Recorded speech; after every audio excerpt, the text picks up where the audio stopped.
Kurt Cobain tenía todo lo que millones de adolescentes querían tener. Era famoso, era rico, era admirado en todo el mundo. Su banda había cambiado la historia de la música. Y aún así, los que convivían con él lo describían como un hombre cada vez más cansado, más aislado y más estancado. Y la pregunta acá es, ¿cómo puede alguien conseguir exactamente lo que quería y aún así seguir sintiéndose vacío? ¿Cómo puede alguien ser entendido por millones de personas y al mismo tiempo sentirse completamente solo? Y quizás la pregunta más interesante de todas es, ¿qué pasa cuando el mundo entero se enamora de una versión de vos que ya no reconoces? Porque esta no es solamente la historia de Kurt Cobain, es la historia de un hombre que se convirtió en un símbolo contra su propia voluntad y de cómo el personaje terminó siendo más importante que la persona. Pero para entenderlo, tenemos que ir a donde todo empezó.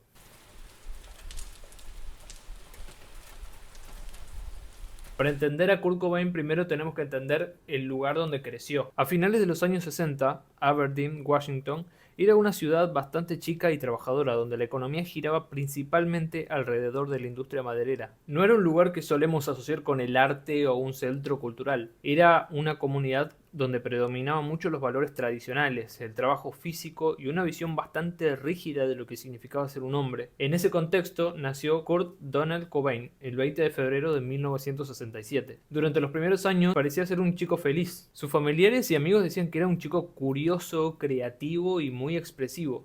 Bada, and it would go bada, bada, bada, in reverb. Father, he did it. Good father. He did it again. Le gustaba mucho dibujar y crear personajes. También le gustaba mucho en ese momento la música y principalmente llamaba la atención por la sensibilidad que tenía, que no era muy común para el lugar donde vivía. Sin embargo, toda la estabilidad que tenía en ese momento empieza a romperse cuando más adelante sus padres se divorcian. Unos años más tarde, Kurt seguiría diciendo que este fue uno de los momentos más importantes de su vida. I had a really good childhood until the divorce, and all of a sudden my whole world changed. I couldn't face some of my friends at school. I desperately wanted to have the classic, typical family, mother, father. Because I couldn't find any friends, male friends, that I felt compatible with, I ended up hanging out with girls a lot. And Para muchos chicos, el que sus padres se divorcian es una experiencia dolorosa pero superable. Para Kurt eso se convirtió en algo mucho más profundo, porque fue el inicio de una sensación de desarraigo que se mantenía en el tiempo. De repente ya no tenía un hogar estable, empezó a pasar tiempo en la casa de distintos familiares, las rutinas cambiaron, las relaciones también fueron cambiando, y de a poco se le fue despertando adentro una sensación que terminaría acompañándolo durante muchos años, la sensación de no pertenecer completamente a ningún lugar. La adolescencia suele ser complicada para muchas personas, pero en el caso de Kurt, esta etapa estuvo marcada por una sensación de aislamiento, y se sentía cada vez más aislado cada vez que pasaba el tiempo. Él empezó a notar cómo a sus compañeros no les costaba mucho adaptarse a los grupos y hacer amigos, pero a él le parecía cada vez más difícil encajar. No tenía los mismos gustos que sus compañeros, no se sentía cómodo con algunas normas de masculinidad que tenía la gente a su alrededor, y era un chico muy sensible, muy emocional, que le incomodaba mucho el ambiente donde vivía. Que los que nacieron en un pueblito saben a lo que me refiero. Y con el tiempo empezó a sentirse más un observador que un participante, alguien que miraba el mundo desde afuera, y precisamente es esa sensación la que terminaría convirtiéndose en una enorme fuente de creatividad. Porque generalmente cuando una persona siente que no encaja, suele empezar a buscar alternativas. Busca nuevos grupos, nuevas formas de expresarse, nuevas identidades. Y para Kurt, esa búsqueda terminaría llevándolo precisamente hacia la música. La música no apareció en la vida de Kurt como un entretenimiento más. Apareció como una posibilidad, como una salida, como un lugar donde podía transformar esas emociones difíciles de explicar en algo tangible. Durante esos años empezó a descubrir bandas punk, rock alternativo y escenas musicales que parecían hablar un lenguaje muy diferente al que se escuchaba en la radio comercial. Y por primera vez se encuentra con artistas que no buscaban parecer perfectos, no intentaban parecer invencibles, no fingían tener todas las respuestas, y eso le generó un impacto enorme, porque Kurt no estaba buscando héroes. Estaba buscando personas reales, gente con quien empatizar. Y a medida que se iba metiendo en la música underground, empezó a entender algo muy importante, que no estaba solo. Había miles de chicos sintiéndose igual, miles de personas que también experimentaban frustración, desconexión y una necesidad profunda de expresarse, de transformar todas esas emociones pesadas en arte. La música empezó a convertirse en un puente que lo guiaba solamente a esa comunidad, y él no se imaginaba en ese momento cómo ese puente iba a cambiar su vida para siempre.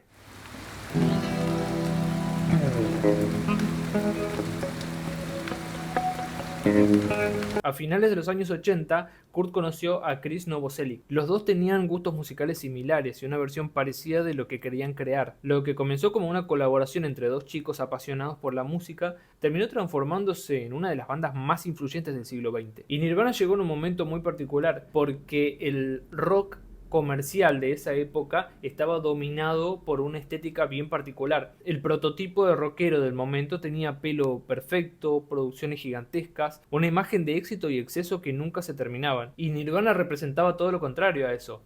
El sonido de ellos era imperfecto, era crudo, directo y humano, y precisamente eso era lo que atraía. Lo que pocas personas imaginaban en ese momento era que esa banda estaba a punto de desencadenar uno de los cambios culturales más importantes de toda la década, porque cuando llegó Nevermind no solamente cambió la trayectoria de Kurt Cobain, cambió las estructuras de toda una generación.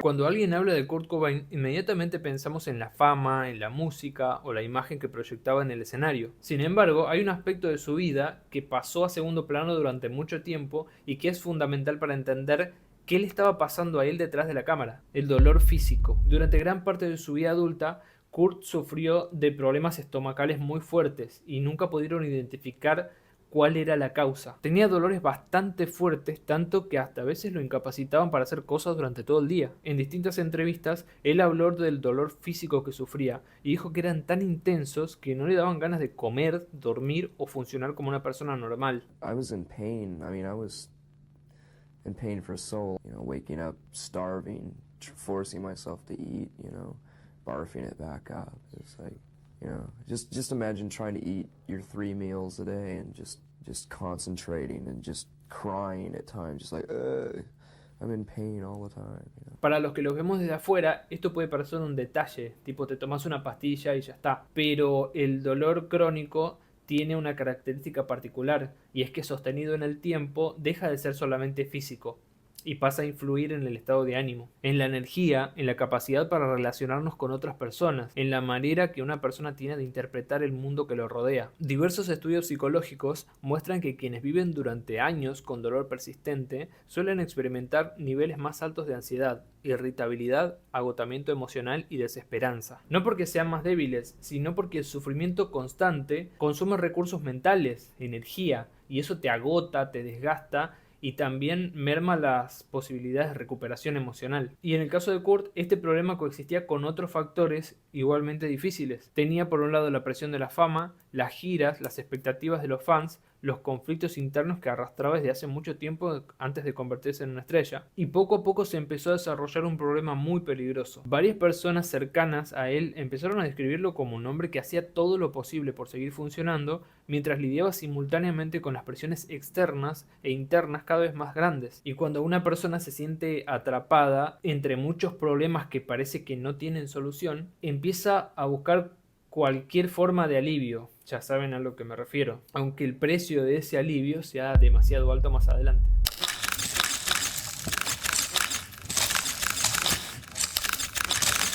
A principios de los años 90, Kurt conoció a Courtney Love. La conexión entre ellos dos fue inmediata. Compartían intereses artísticos, los dos tenían personalidades intensas, una relación complicada con la fama y una profunda necesidad de ser entendidos. Con el tiempo empezaron una relación de la que obviamente todos los medios habidos y por haber empezaron a hablar. Y aquí es donde aparece un elemento bastante importante en la historia: la prensa. Porque en ese tiempo la cobertura mediática de los famosos era muy diferente a la de ahora. Los medios hacían cualquier cosa por tener la primicia y mantener los ratings lo más altos posibles. Buscaban escándalos, conflictos, polémicas, y Kurt y Courtney se convirtieron en un objetivo perfecto en ese momento. Cada discusión, cada rumor, cada fotografía, cada declaración, todo se convertía en una noticia más sensacionalista que la anterior. La relación pasó a ser constantemente analizada por un montón de personas que no conocían a ninguno de los dos. Se construyeron narrativas, se buscaron culpables, se fabricaron villanos, y de a poco la complejidad de dos seres humanos reales fue reemplazada por unas cuantas versiones simplificadas de la prensa,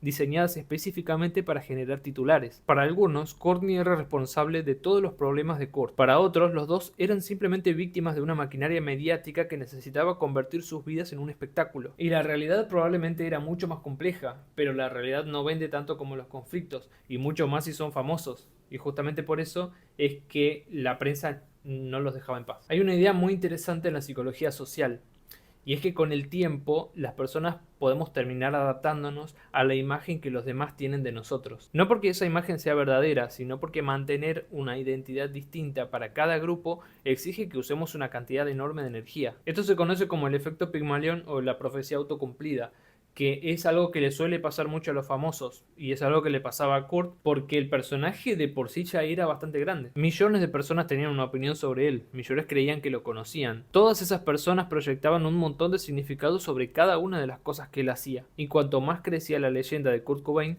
más difícil le resultaba a él escapar de esa leyenda. La prensa esperaba determinadas respuestas, los fans esperaban determinados comportamientos, la industria esperaba ciertos resultados, todos parecían necesitar algo de él, todos parecían tener expectativas, todos parecían exigir una versión específica de Kurt Cobain. Pero había un problema, porque esa versión no siempre coincidía con la realidad, porque detrás del mito seguía existiendo una persona cambiante, alguien que tenía días buenos, días malos, alguien que podía sentirse fuerte una semana y completamente agotado a la siguiente. Alguien que, como cualquier ser humano, estaba lleno de contradicciones. Sin embargo, a los famosos generalmente no les damos la opción de ser contradictorios. Como sociedad estamos acostumbrados a exigirles coherencia total a las figuras públicas. Queremos que sean perfectos. Y cuando esa coherencia desaparece, aparecen las críticas, las decepciones, las acusaciones, la presión. Y poco a poco Kurt comenzó a quedar atrapado entre dos identidades: la persona que realmente era y la persona que todos necesitaban que fuera. Uno de los aspectos más paradójicos de la fama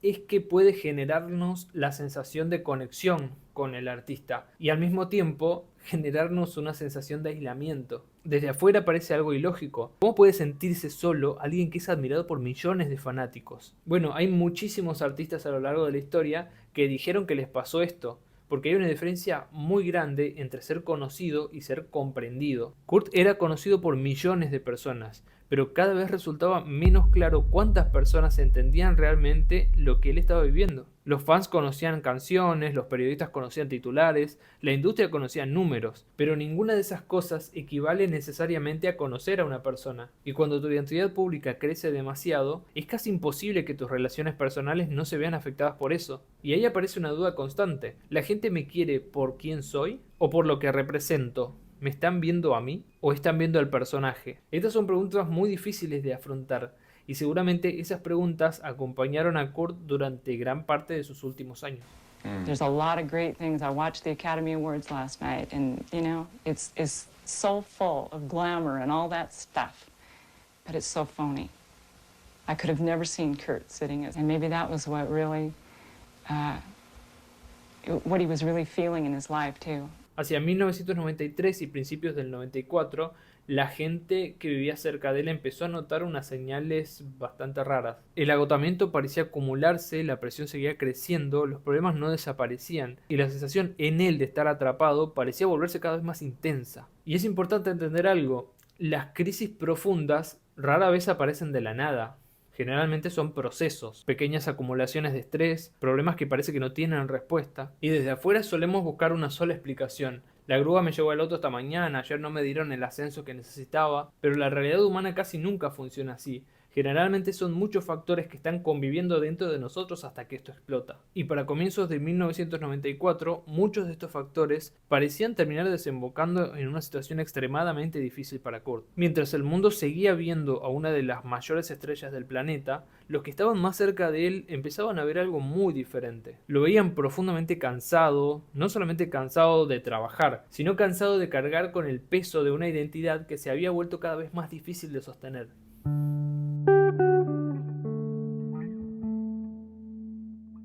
A principios de 1994, Kurt Cobain tenía apenas 27 años, y para muchas personas ya parecía haber vivido varias vidas. Había pasado de ser un joven desconocido de una pequeña ciudad de Washington a convertirse en una de las figuras más reconocibles del planeta. Había alcanzado un nivel de éxito que la mayoría de los músicos ni siquiera imaginan, y aún así algo parecía estar rompiéndose. Y hay un fenómeno curioso que le suele pasar a los famosos, y es que cuanto más famoso te volvés, menos control tenés sobre tu propia narrativa. Su historia deja de pertenecerles, comienza a ser contada por periodistas, por fanáticos, por empresas, por desconocidos. Todos construyen versiones diferentes de la misma persona. Todos creen entender qué les está pasando, todos creen conocer las causas, todos creen tener respuestas. Y muchas veces la persona real termina desapareciendo detrás de todas estas interpretaciones. Mirando hacia atrás te das cuenta de que había un montón de gente alrededor de Kurt intentando explicar quién era. Algunos lo describían como un genio, otros como una víctima, otros como un rebelde, otros como alguien que no sabía lidiar con el éxito. Pero la realidad probablemente era mucho más humana, más compleja, porque detrás de todas esas etiquetas seguía existiendo un hombre que arrastraba heridas, conflictos internos y una incapacidad para reconciliar la persona que era con la imagen que el mundo había construido sobre él. I think we're just easy scapegoats.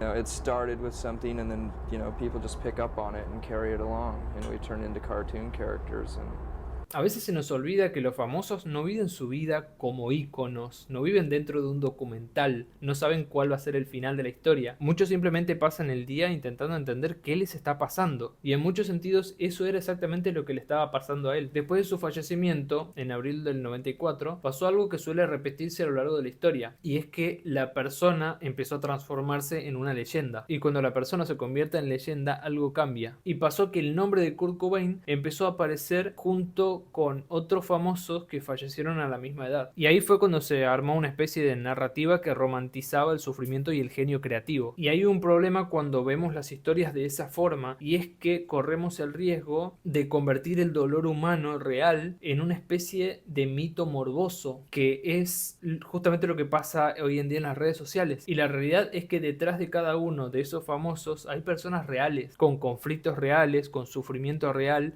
con relaciones reales, con miedos reales. La tragedia no los convirtió en importantes, ya eran importantes antes porque eran talentosos. La tragedia simplemente congeló ese momento. Por eso cada vez que pensamos en Kurt Cobain es importante acordarse de que no estamos mirando una leyenda musical, estamos viendo una vida que quedó incompleta, y eso cambia mucho la perspectiva de cómo vemos las cosas. Por eso decidí traerlo al video el día de hoy, no como una historia de morbo, tampoco como una respuesta definitiva, sino como una pregunta perfecta para esta era de redes sociales. Una pregunta sobre identidad y sobre el precio que muchas veces pagamos por intentar ser vistos por el mundo entero.